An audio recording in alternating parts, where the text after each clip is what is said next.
For the most part, billionaires who weren't born that way aren't young. Even if they were born into wealth, it takes a long time to go from $1 million to $1 billion. Some people, however, have no patience to wait around for the thousands of millions to come pouring in, so they find a way to make the gargantuan bucks super fast. Try not to feel too jealous as we count down the 10 youngest self-made billionaires of all time.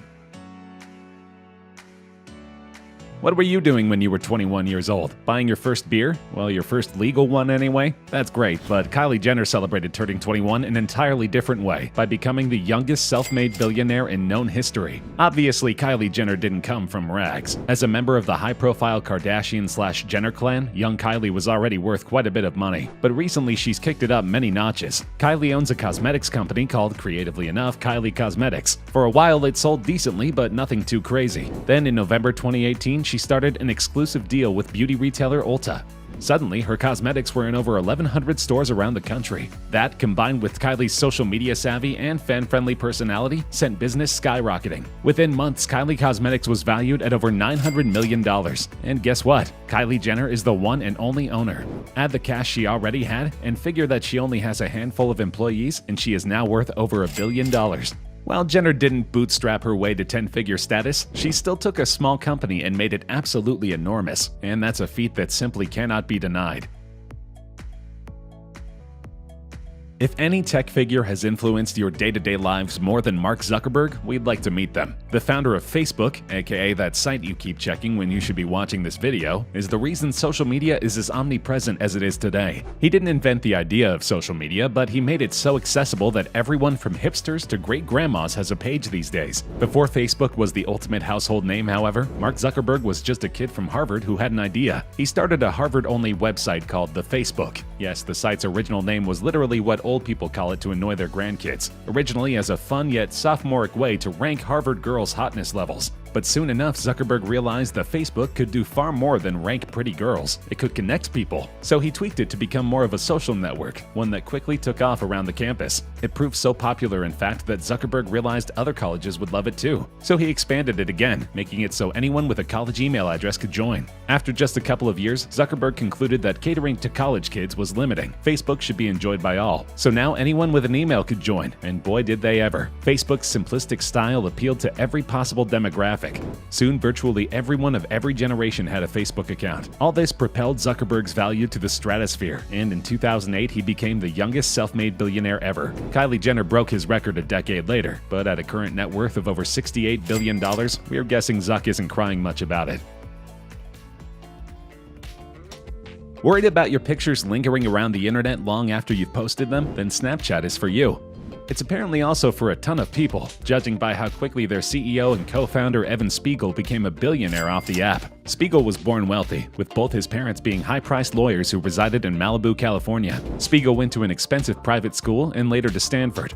There he met fellow tech nerds, Bobby Murphy and Reggie Brown. Together they designed an innovative app called Peekaboo, where you would send pictures to your friends that would disappear moments later. It was social media sharing for people who valued privacy. In 2012, Spiegel left Stanford and began working on Peekaboo, now called Snapchat, full-time. The move paid off, as the company quickly grew in popularity. It grew so big, in fact, that in 2013, Facebook owner Mark Zuckerberg offered to buy it for an incredible $3 billion. How many people would say no to that much money? Spiegel did, telling Zuck to buzz off. He believed Snapchat was his, and he would make his billions using it, not by selling it. He was right.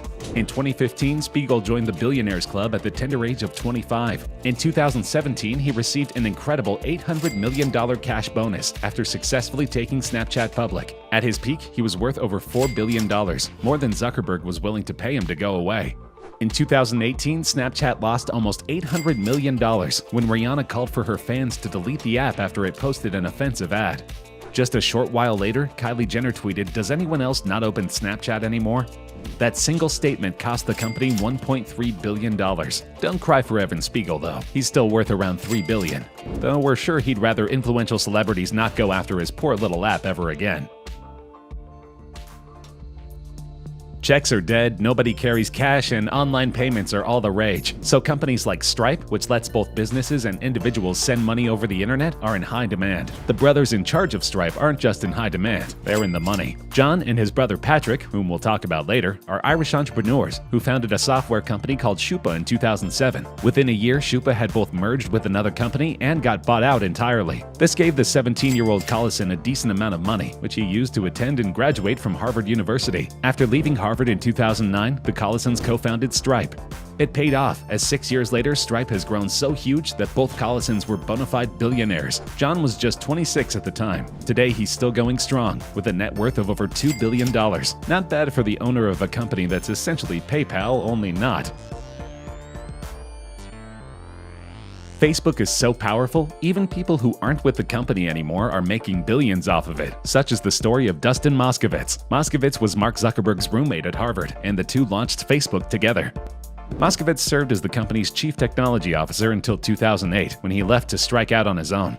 However, even though he no longer worked for Facebook, he retained a 6% stake in the company. In 2010, when Facebook ballooned in value, that minority stake made Dustin Moskovitz a billionaire at age 26. Nearly a decade later, being a singular billionaire must feel old hat to Moskovitz. He's currently worth over $11 billion, thanks to those Facebook shares being more valuable than ever. In addition, the project management tool he founded after Facebook, Asana, is currently valued at $1.5 billion. Once Asana becomes profitable, who knows how heavy Moskovitz's wallet will be.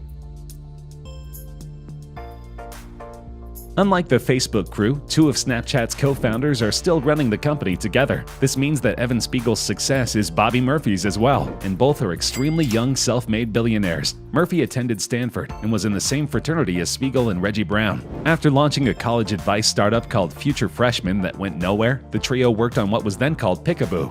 They changed the name to Snapchat, and after graduating from Stanford, Murphy worked an engineering job to pay Snapchat's ample server bills. That sacrifice paid off, as Snapchat blew up in both popularity and value. As majority stockholders by a wide margin, Murphy and Spiegel both profited significantly, with Murphy becoming a billionaire at age 27. He's currently worth over $3 billion.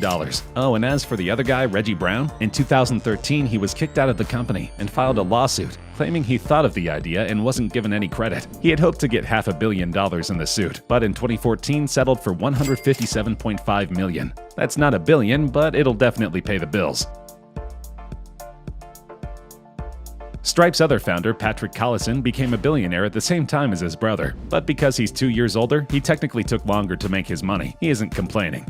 Patrick was interested in technology and science from an early age. In 2005, at just 16, he won Ireland's Young Scientist and Technology exhibition by creating his own programming language.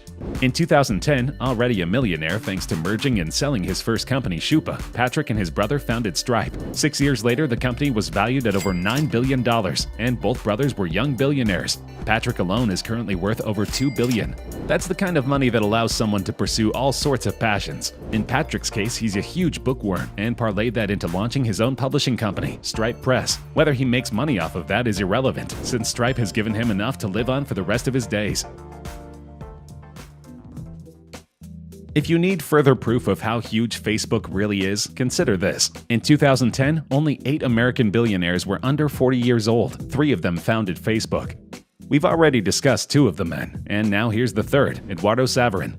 You may know the fictionalized version of his story, as told in the movie The Social Network. Here's the real version. A fellow Harvard student, Saverin helped Mark Zuckerberg launch Facebook, and until 2005 served as the company's business manager. But around that time, Zuckerberg got frustrated with Saverin's non-Facebook business interests and decided to cut him out of the company. After some crafty legal wrangling, where Zuck's new company bought out Zuck's old company and didn't transfer any of the new company's shares to Saverin, the breakup was official. But Saverin was uninterested in going away quietly. He filed a lawsuit that Facebook settled by giving him around 5% of the company's shares. In 2010, as Facebook exploded in value, those shares garnered Saverin over $1 billion.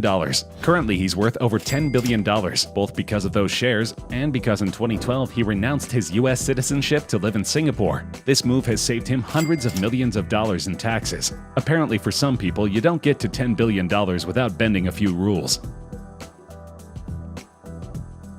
Google, the search engine to end all search engines, is practically synonymous with the internet. It's ubiquitous as both a noun and a verb. If you say you Googled something, people know exactly what you mean. And it all started with one young billionaire, self-made tech guru Sergey Brin. Brin attended Stanford and met a kid named Larry Page during orientation. The two formed a bond, at least partially because both realized the world needed a better search engine. They created one, called Google, that was powered by their very own algorithm, called PageRank. This algorithm analyzed the amount and ranking of a website's backlinks to determine how high or low the site would appear in a Google search. Google took off at Stanford, and once it became available to anyone with a computer, it completely revolutionized web surfing. It became so huge that when the company went public in 2004, it was already valued at $27 billion. This made Brin, just a few days shy of 31 years old, an overnight billionaire. 15 years later, Google and Sergey Brin show absolutely no signs of stopping ever. Google is currently worth about $300 billion, and its parent company Alphabet is worth an incredible $900 billion. Since Sergey Brin owns both, he's making money like crazy. He is currently the 10th richest person on Earth, with almost $54 billion to his name. Not bad for a website that upon first glance is a white screen and a search bar and not much more. Technically, Elizabeth Holmes was a self-made billionaire. In reality, just about everything that made her rich was a giant scam. In 2003, a 19-year-old Holmes founded Theranos, a blood testing startup that claimed they could perform full blood tests using a minuscule fraction of the amount of blood other tests require. The idea attracted many backers, and by 2014, the company was valued at $9 billion. That meant the 30-year-old Holmes was worth an incredible $4.5 billion, making her the youngest female self-made billionaire at the time. However, just 2 years later, Forbes revised her net worth to a whopping zero. That's because a series of investigations revealed Theranos' revolutionary blood testing technology simply didn't exist. One by one, financial backers dropped out of funding the company. Pharmaceutical companies backed out of working with them, and Holmes found herself legally barred from owning another company for 10